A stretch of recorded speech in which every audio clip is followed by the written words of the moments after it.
One invention could have changed the fate of an entire continent. Instead, it vanished from history.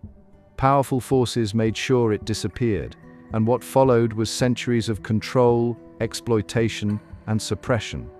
The technology existed, the knowledge was there, but someone decided the world should never know about it. In the 15th century, African metallurgists had mastered steel-making techniques that rivaled anything in Europe. The blast furnaces of Great Zimbabwe produced carbon steel at temperatures European smiths wouldn't achieve for another 2 centuries. These weren't primitive forges.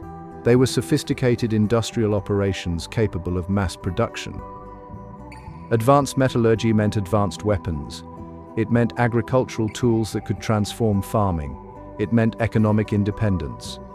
For colonial powers eyeing Africa's resources, this posed an unacceptable threat. A technologically advanced Africa couldn't be conquered, couldn't be controlled, couldn't be exploited.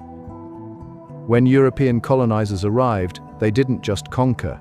They systematically destroyed evidence of advanced African technology. Furnaces were demolished.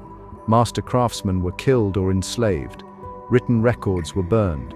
Archaeological sites were intentionally misattributed to foreign civilizations. Colonial academics created a false narrative. They claimed Africans were technologically primitive, incapable of such innovations. When undeniable evidence surfaced, they attributed it to Arab traders or ancient Romans. The goal was clear: erase African achievement from the historical record entirely. Control of metallurgy meant control of wealth. European powers needed Africa dependent on imported tools, weapons, and manufactured goods.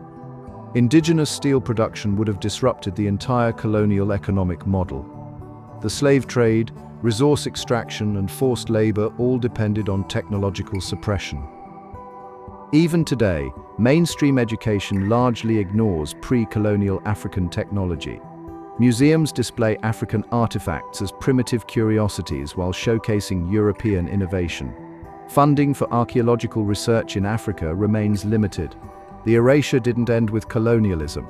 It continues through institutional neglect. The suppression of African metallurgy cost the continent centuries of development. Modern Africa might have industrialized independently, developed its own technological trajectory, and maintained economic sovereignty. Instead, artificial underdevelopment became a self-fulfilling prophecy used to justify continued exploitation. Recent archaeological discoveries are forcing a historical reckoning.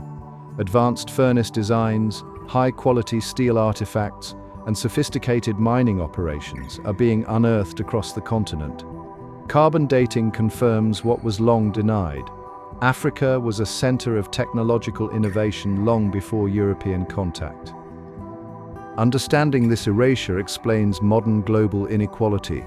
It reveals how underdevelopment was engineered, not inevitable. It exposes the deliberate destruction of knowledge as a tool of oppression. Most importantly, it proves that the narrative of African inferiority was always a lie designed to justify exploitation. They tried to erase an invention that could have changed everything. They succeeded for centuries. But the truth has a way of resurfacing. The question now is whether we'll continue accepting the sanitized version of history, or finally acknowledge the deliberate suppression that shaped our modern world. Subscribe to discover more hidden truths they don't want you to know.